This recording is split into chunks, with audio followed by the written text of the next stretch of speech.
So I think I'll zoom right into the use cases for Ghana, specifically northern Ghana. So UDS is located in the north of Ghana, and this is a bit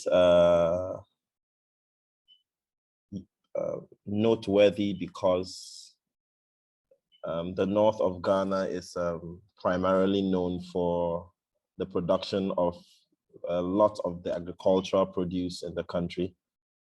So the predominant occupation is farming, especially among the rural folk.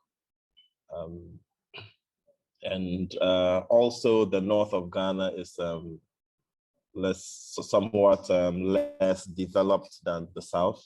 And so it is also important that if we are working on developmental projects, then definitely we are trying to develop the least developed area, which is not always easy because it's kind of easier to develop a more urban area like our capital, Accra, rather than trying to develop villages in the northern parts of Ghana. But for UDS students, this is a very normal thing because their course is streamlined to make them do work in the communities, in actual rural communities. So for northern Ghana, we are looking at use cases that deal with that primarily are geared towards rural areas, but it's not a priority that it must. It could also be an urban area. So I hope you can see my share screen. So the first use case we're looking at is monitoring animal health. Animal production is among probably the top professions, especially in rural areas. And so a lot of farmers even crop farmers would also have animals, and some are primarily animal farmers. And so in the rural areas and in probably the suburban areas, and well, sometimes even in urban areas, people have larger animal farms. The monitoring of the health status of the animals can be an issue.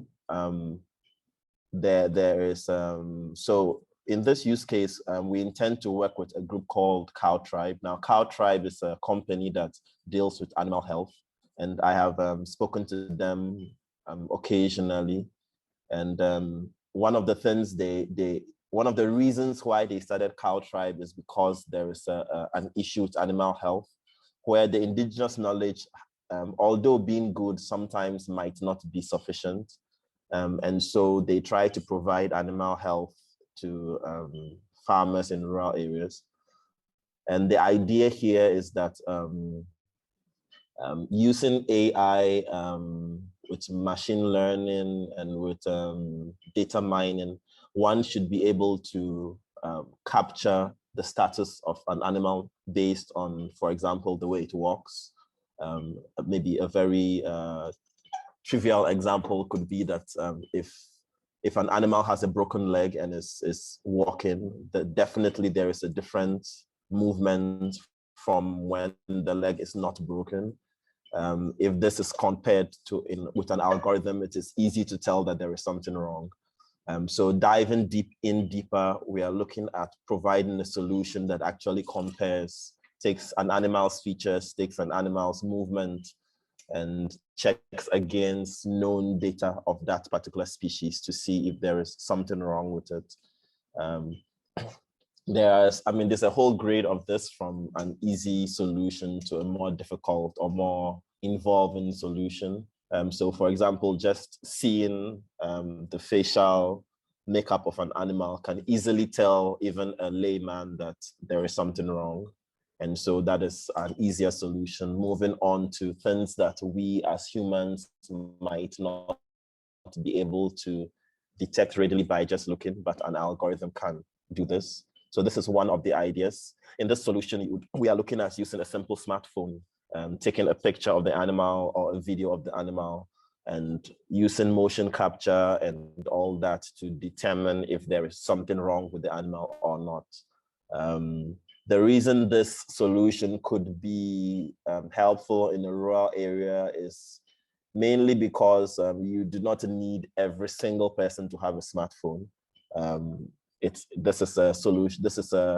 Can be a solution that can be shared shared in the community. So you could, require just one smartphone for community. I'm saying this because we definitely need to also consider the financial sustainability of these kind of solutions. And so if every single farmer has to have their own smartphone, definitely that will be an issue. And then, well, this will probably come up later on, but then even with the design of the solution, we cannot expect the rural farmer to be able to navigate an application like Telegram or WhatsApp. So whatever solution we come up with, our interface has to also consider that the person using it is not so tech savvy, and it should be something very simple. So this is one of the ideas. As I go through this, please let's also note that we are not so strict on it, and we are not saying that what the problem and solution we are presenting must be exactly that. Because as you begin to interview people, maybe the experts and the resource people, you might come up with different aspects of the problem, or even things that we mentioned that you do not think is the case, and then you might need to modify the solution a bit. The next one is crop health, and I won't stay long on this because this is basically the same as the previous use case, just that we are translating this from animal to crop. This also may be more sought after and more used because definitely there are more crop farmers than there probably are animal farmers, or people tend to concentrate more on crop farming more than animal farming.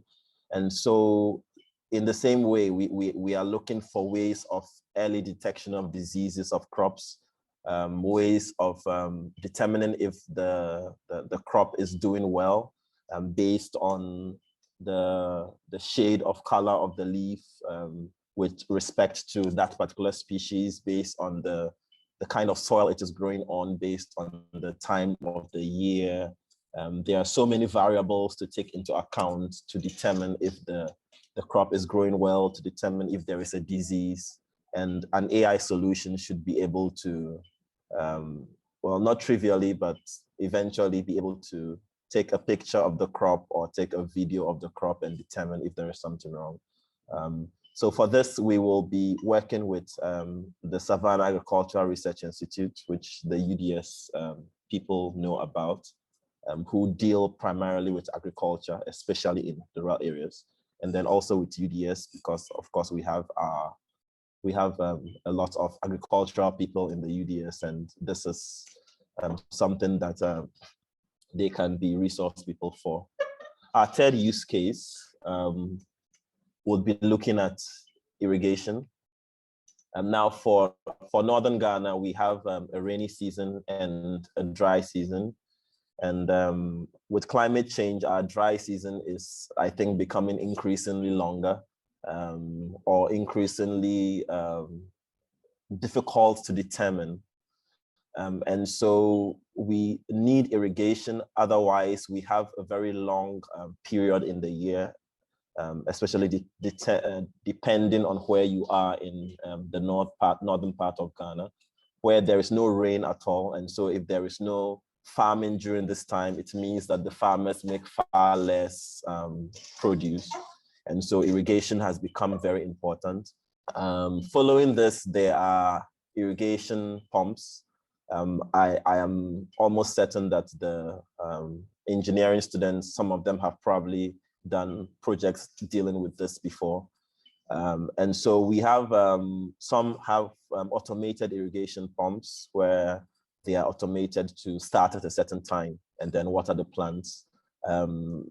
There can also be irrigation pumps that are connected to, let's say, a phone where you can maybe tap a button to make it start watering, or send an SMS, maybe just a blank SMS or just anything in the SMS to a number, and then that will trigger a pump to begin irrigation.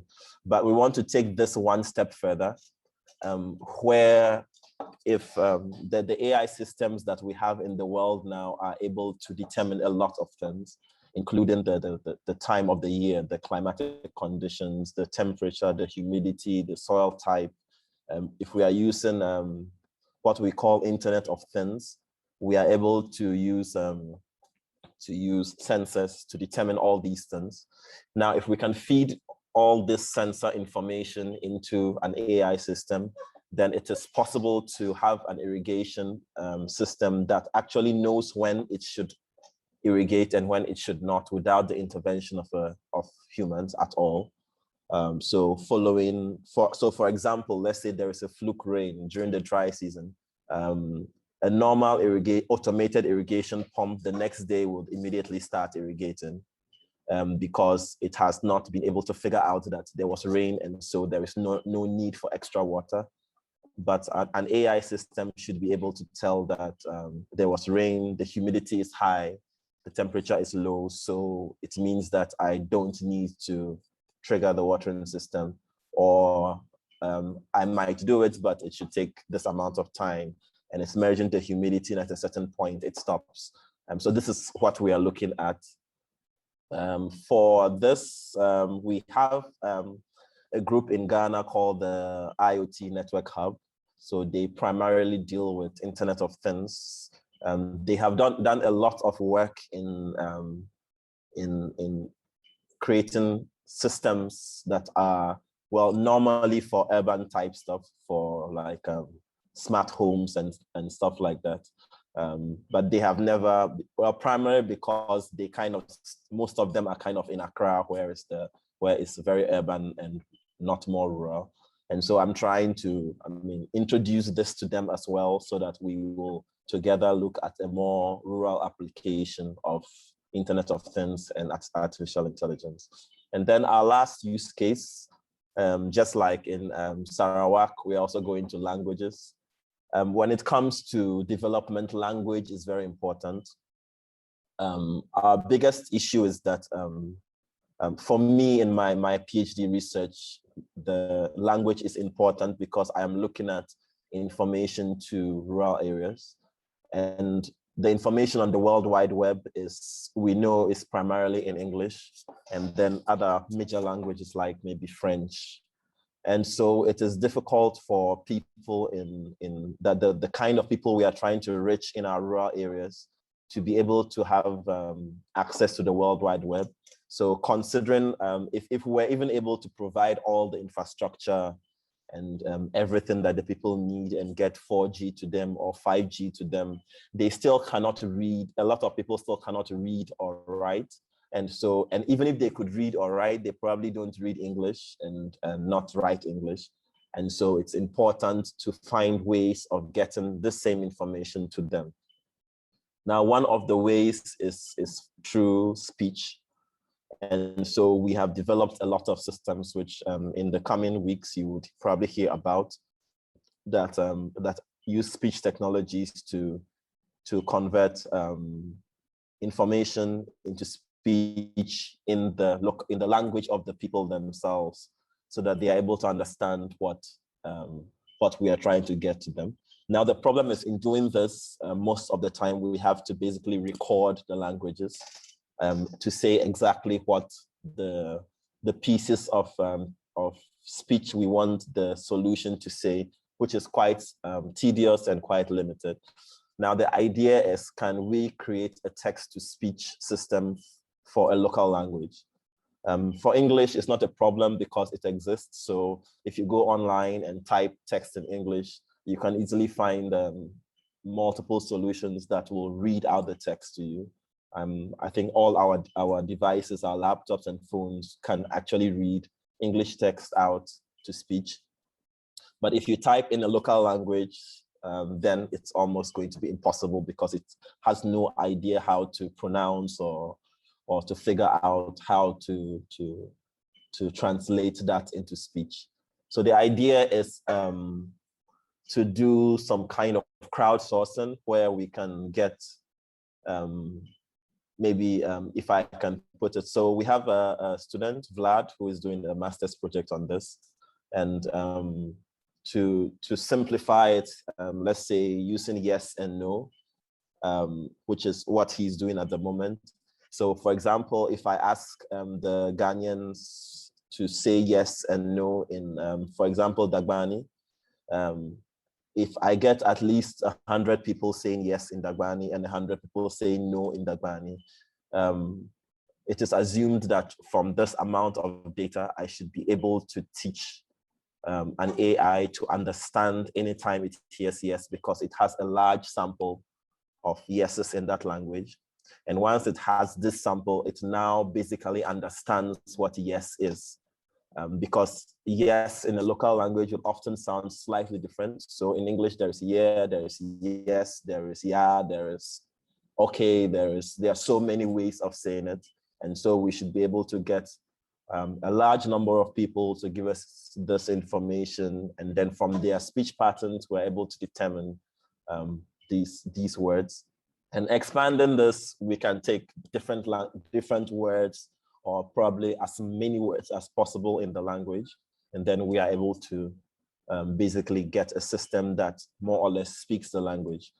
In the last language lecture I ever had, it was said that if you know about, I think up to 10,000 words in the language, then you can speak the language. So meaning that if we can get an AI system to learn 10,000 words in one language, then basically it can speak the language. And in so doing, we have created a text-to-speech, which would in turn solve the problems of a lot of other solutions that we are attempting to make for ICT for development. So this, we also work with the IoT Hub, because they, and then with UDS, because they have experience in doing crowdsourcing stuff and things like that. And it is also a big network, and we are hoping that we can use them for the crowdsourcing for speech that we need. So basically, these are the use cases we are expecting to do in Ghana. As I said, these are not strict, and it is not assumed that changes would not occur. Because as you begin, you realize that the problem might not be exactly as we said, because in speaking to people, you might realize that, okay, we did say this, but we have realized from the people on the ground that it's not exactly the case. And so we might need to modify something. That is totally allowed. And hopefully we can have groups that will take at least one of these solutions. All right, so that is the use cases. Are there any questions? Thank you, Francis, for an excellent explanation of the use cases, and very interesting use cases as well. So I invite the students to ask some questions.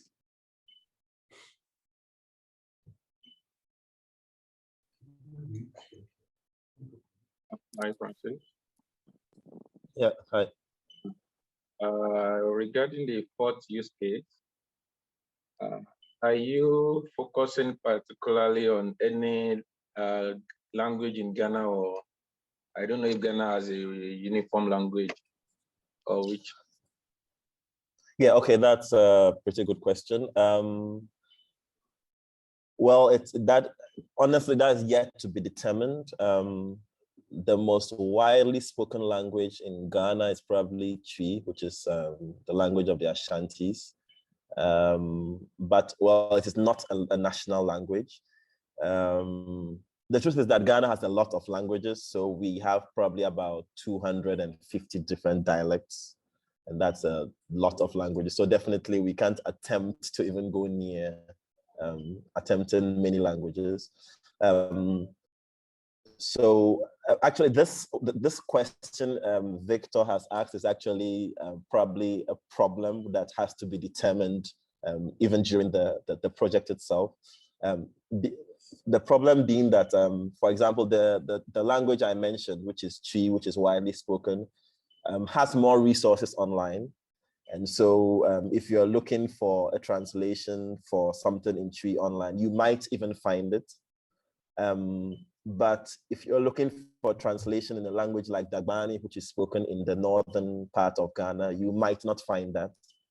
And unfortunately, these are the kind of people we are kind of looking at to create solutions for.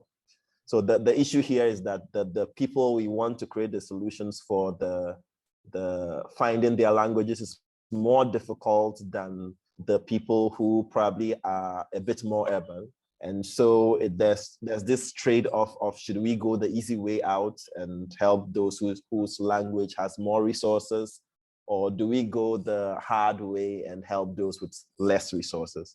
So if we choose Dagbani, for example, we are going to have less people to crowdsource from.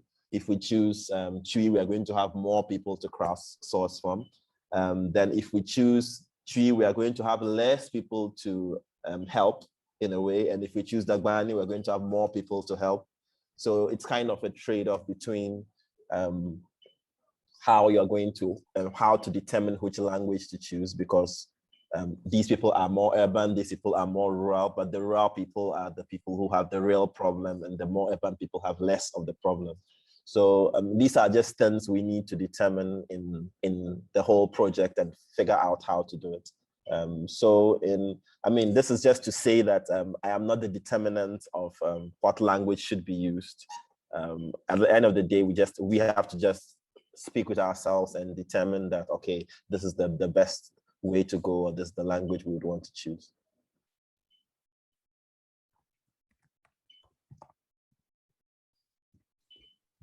Thank you, Francis. With the use case one, does it only apply for ruminants, or you can also use it for birds, domestic birds like turkey and ducks? Yeah, with use case one, yes, it could apply for every type of animal. But again, I will give almost the same answer as I just gave. Not that I'm trying to be repetitive, but again, it comes down to what you decide. For example, I am not an agricultural expert, so I wouldn't know exactly what is the easier route and what is the more difficult route. But from the top of my head, for example, I can already determine that tracking birds would probably be more difficult because they're not going to stand around for you to video them. And tracking ruminants will be far easier because they don't really roam around that much and you can easily follow them. And so you begin to have these problems that are not really ICT problems, but they are really agricultural problems. And so from there, you kind of have to determine, okay, so should we go the hard way and try to video these birds that are going to be flying around, or do we go the easy way and do ruminants? So it depends on the group, and also may depend on, let's say if we are targeting, let's say, a particular community, it could also depend on that, because the community might be more of avian farmers rather than ruminant farmers, and then you will determine, okay, since they have more birds, let's stick to birds. And then also it could also depend, maybe you speak to them and they say that, okay, we don't have too many problems with health when it comes to our birds, but we have more problems with health when it comes to our sheep. And then, okay, let's focus on sheep because of this. But that's a good question, because it's when you take this use case, it will be easier to focus on a particular group of animals or even a particular animal. And then maybe from there in next iterations, in next courses, people could expand it to other animals. But if you attempt doing every single animal, definitely in 4 weeks, you're not going to get very far. So it's a good question. So, but again, it all comes down to the group and speaking with people to determine which direction we should go. Hey, I hope that answers the question. Yes, Shadrach. Okay, here in the north, we know that most of the animal rearers practice the extensive type of system. So how do we employ AI techniques for such extensive management systems where we don't even take track of the animals in their grazing and all that? Yeah, well, that's a very good question, which I probably can't answer because, well, because again, as I said, I'm not actually an agricultural expert to know this, but well, from the top of my head, I would say even with the sorry, what's the word? The system of animal rearing that they normally do here, one of the major things you realize that at the end of the day, well, first of all, the animals do mostly end up going back home though, and in the daytime they roam around, and so at least there is a time where you do have access to them. Second of all, if we're talking about, let's say, cattle, for example, then you have the kids and the herdsmen who actually follow the cattle. So at least there is somebody with the cattle, and maybe this person could become the central person in our solution, because if this person will be with the cattle, then this person can actually record them and probably can even give you very extensive recordings of the cattle because he's with them probably the whole day. So again, a lot of these things have to be determined by even some of you, because some of you have a lot of more knowledge in agriculture than we, the ICT people, have. And so that is one of the reasons why we want why the groups are supposed to be interdisciplinary, so that the agri people can tell us, okay, this use case, what you are trying to do here is not too sensible, because the animals are going to be roaming around. So let us focus on this particular animal, which might not roam too much, or we might have access to, and let's ignore, let's say, sheep, because I know that tracking sheep is going to be very difficult because they are always somewhere else. So these are the things that will determine our decisions on which animal to focus on, or which type of farmer to focus on. Or lastly, if it is even feasible to do it at all. If we speak and as experts, you decide that, okay, this is simply not feasible because of ABCD, and then we know that, okay, this use case didn't make sense, and so we cannot do it.